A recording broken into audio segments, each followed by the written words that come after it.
Welcome to the Sea Change Podcast with Audrey Lawrence, helping you smash your goals and unstick what's holding you back using the best hack from science and psychology. And now, here's Audrey. Hey, it's Audrey Lawrence, and welcome to another episode of the Sea Change Network, broadcasting on WWPR and the Sea Change Podcast, wherever you get your podcasts, understanding why our brains do that and how we can hack science, neuroscience, and psychology to get us closer to our goals.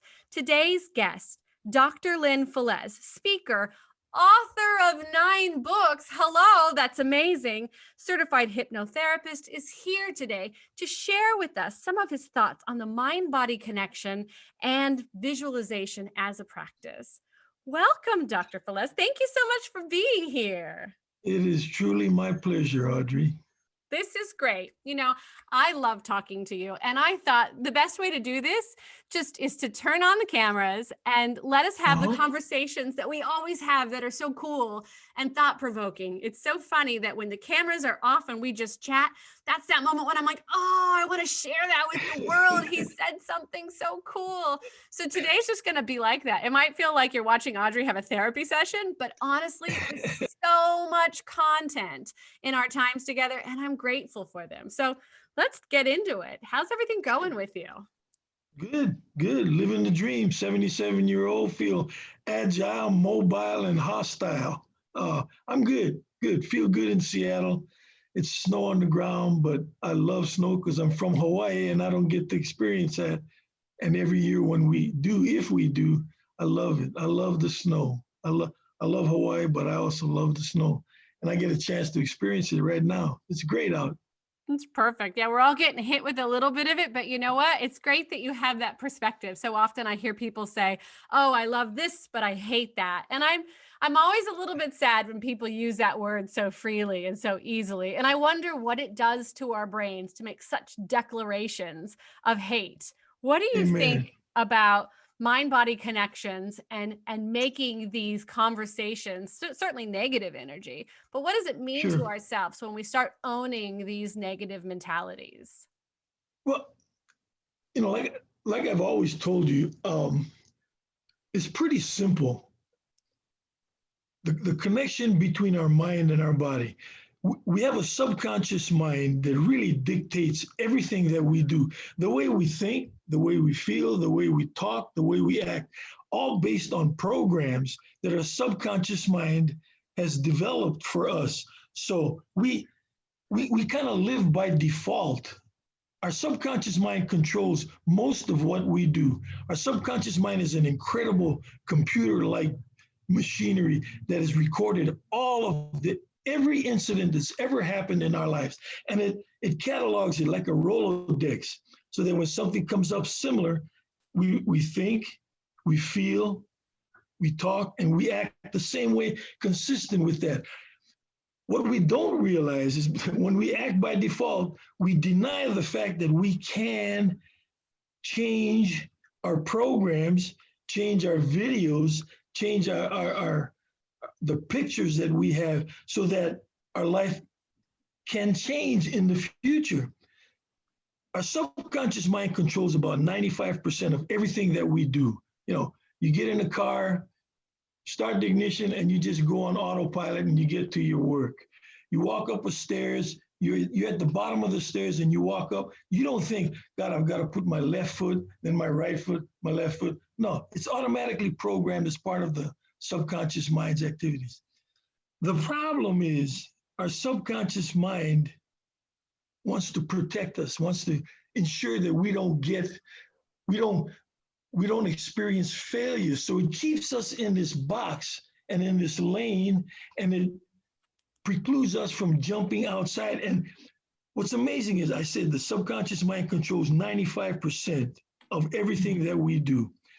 And our conscious mind controls about 5%. Our conscious mind, we only can control about 3, 4, maybe 5 things at one time in our conscious mind, whereas our subconscious mind just literally is 24/7 going, recording everything. But the one thing our conscious mind can do that is unbelievably important. And I want everybody to know you can develop mental pictures, visions, images to give to your subconscious mind. And once you do that, your subconscious mind doesn't have the ability, the only thing it can do is set up programs that meet that. Everybody's heard of the law of attraction and The Secret. If you consciously come up with a vision of where you want to be, who you want to become, and you provide that to your subconscious mind in great detail. I've got pictures of me when I was 30 and I look good. That's a vision I have of myself. And I've gone from 247, I'm 219 right now. And I believe, and I eat whatever I want to eat. It's just amazing if you consciously develop an image. See, the mind-body connection, when the mind and the body is in sync, that's when you're in the zone. And the mind dictates to the body how you're going to think, feel, talk, and act. That's what the mind does to your body.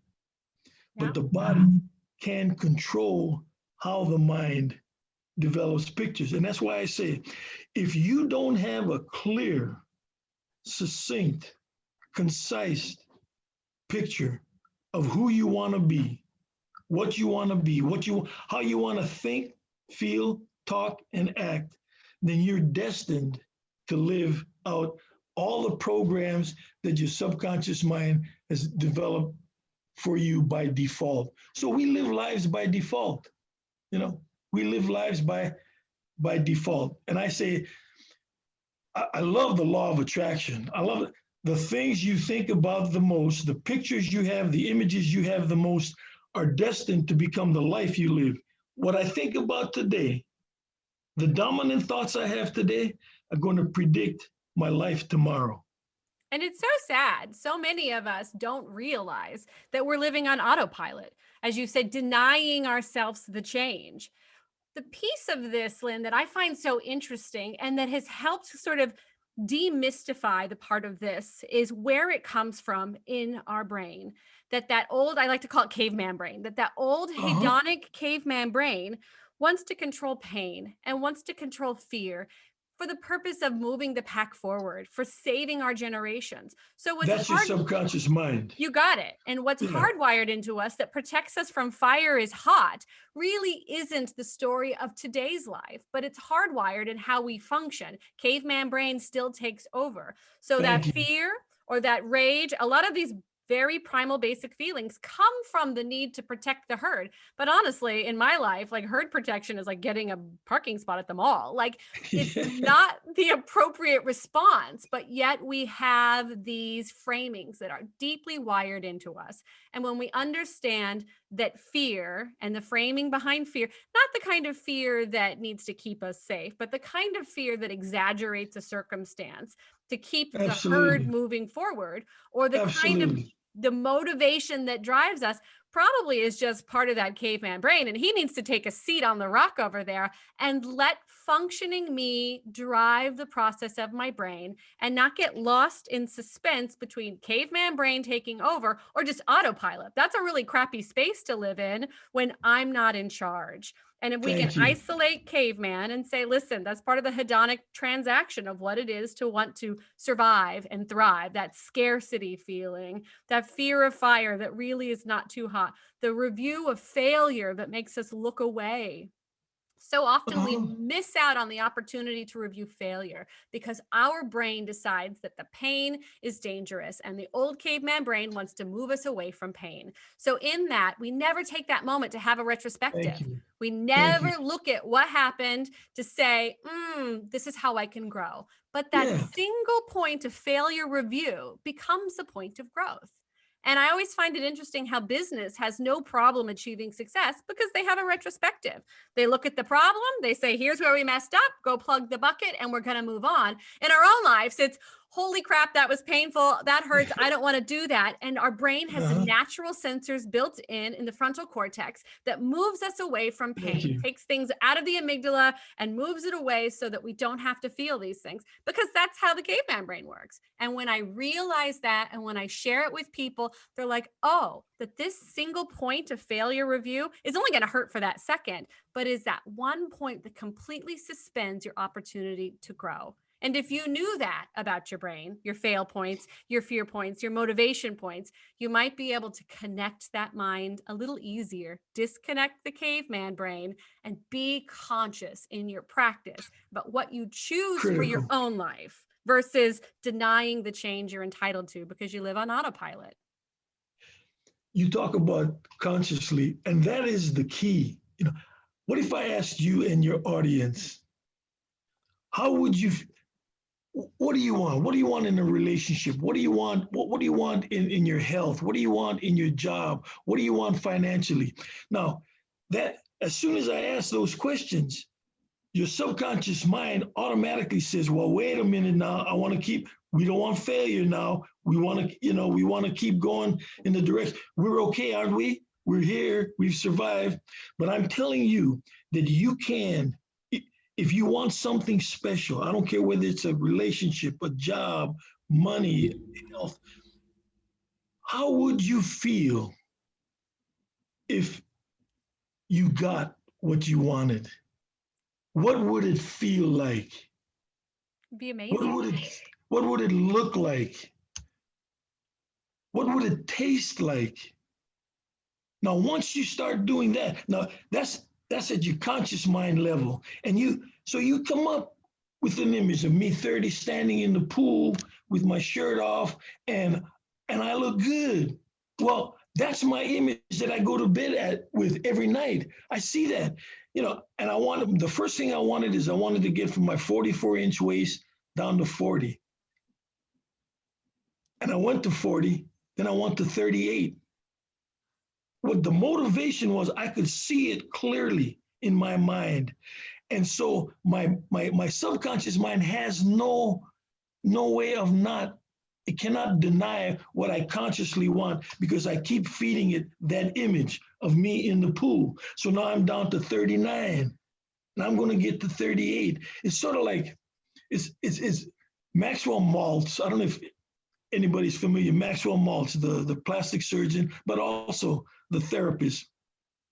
He talks about a reticular activating system. When you set something up clearly, a vision, an image, a picture, then your subconscious mind automatically has to develop that. And he developed that.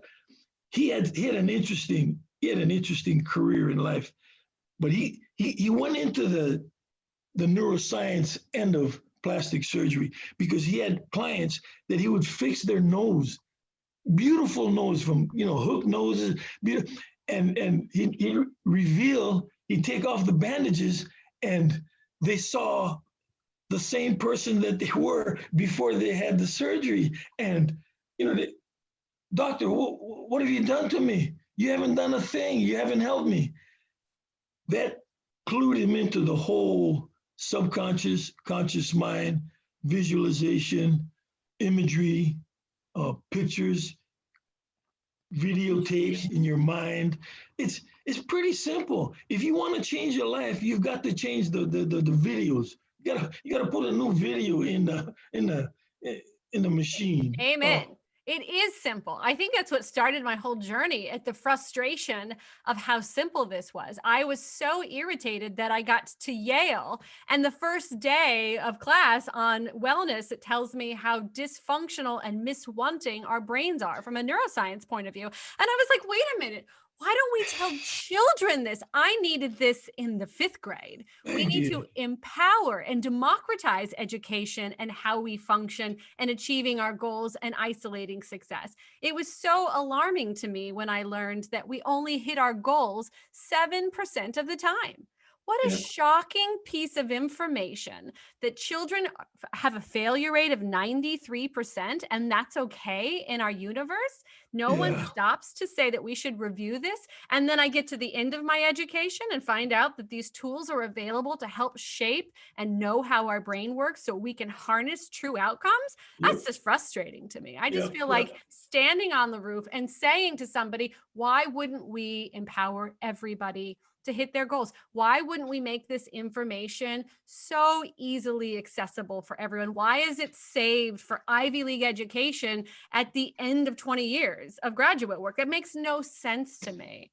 I loved what you said about going to sleep and waking up the next day. When I was studying, I learned that when we go to sleep at night, the infrastructure of our brain gets ironed in from whatever we did during the day. So whatever Amen. positive conversation you had or whatever negative conversation you had with yourself, like it or not, it actually goes into your brain. You become whatever your thoughts are. And that sounds a little like ethereal and woo-woo, but it is a neurological fact that when you wake Absolutely. up tomorrow, the pieces of your brain and the inroads to your brain will have a new infrastructure. Whatever you told yourself, even if it's not true, like I'm not good at math, or I'm not going to succeed, or that's not meant for me. And if we continue to believe these things and feed this junk to our brain, then what our brain is going to produce is the only thing it can produce, the junk that Thank you you. fed it.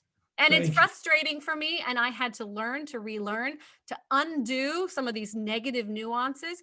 I call it the wheat field. If you can imagine, your brain is a wheat field, and it is an open wheat field. And as you walk across your path, as you walk through the wheat field, connections are made. The more you walk that path, the more clear and defined that path becomes. So too, does your brain have cells talking to other cells, building an infrastructure. And the more you build these infrastructures, positive or negative, the more easy and rewarding it is for your brain to go to the path, because your brain likes efficiencies.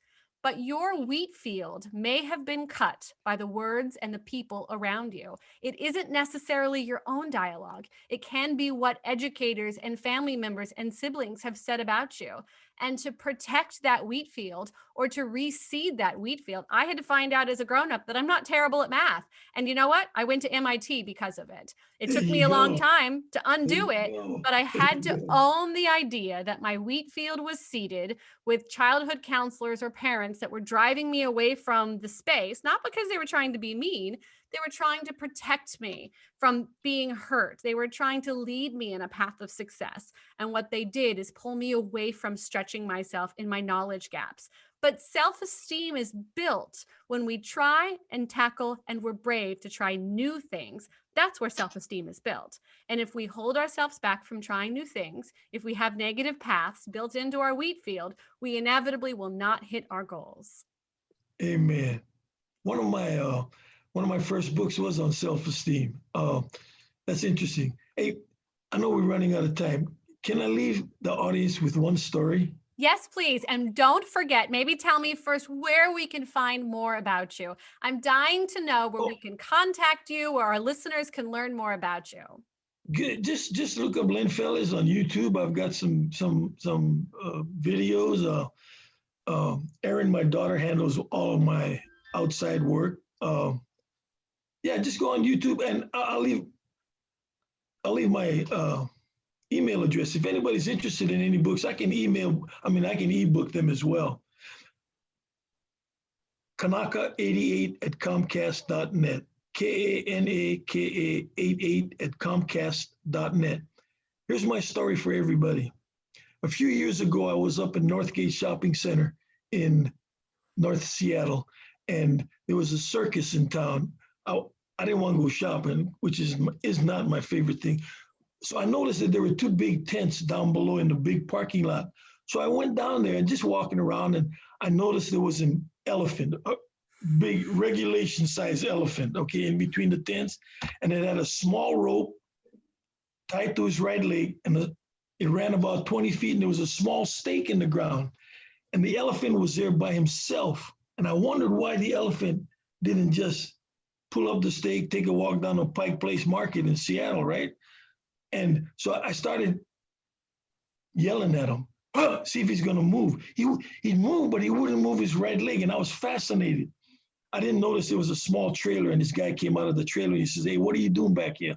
I said, "Oh, I was just eyeballing your elephant, trying to find out how come the elephant doesn't move the stake." And he said, "That's simple."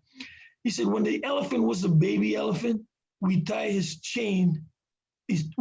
right leg with a big chain to a big tree, and he would try to move and he couldn't. We keep him there for weeks. We'd feed him there, he'd sleep there."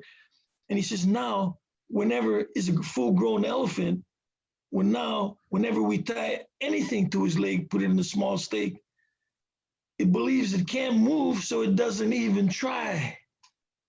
So, I'm asking the people that now, how many ropes have people put on you, and how many ropes have you put on yourself? I'm telling you, you can do and be anything you want to do, but you first need to come up with a picture, a vision of what you want, who you want, clear, emotionalized picture of who you want to become. Once you do that, you're telling your subconscious mind, "Hey, this is who I want. This is what I want. This is what I want to become." Because I feel good when I'm 219. I feel good when I got $185,000 in my savings account. It's just there. I feel good when I can offer people my experience. I feel good that my grandkids call me and say, "Grandpa, here's the situation. What do you think? Talk to me, Grandpa. Tell me, help me." I feel good about all those things. And everybody else, there is no reason you cannot feel good. There is no reason you cannot realize anything that you want to realize in your life, but you must first come up with a visual. Wow, that's amazing.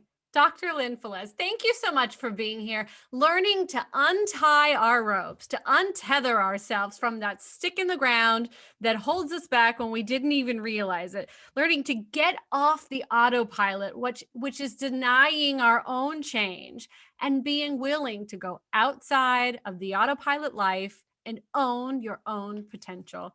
I'm so grateful for you being here. I hope you come back and join us. Anytime you just call me, I'm full of stories, okay? I love it. We're going to do this again. Absolutely. To all of our listeners on WWPR or anywhere that you're listening on our Sea Change podcast network, I'm grateful for you being part of today.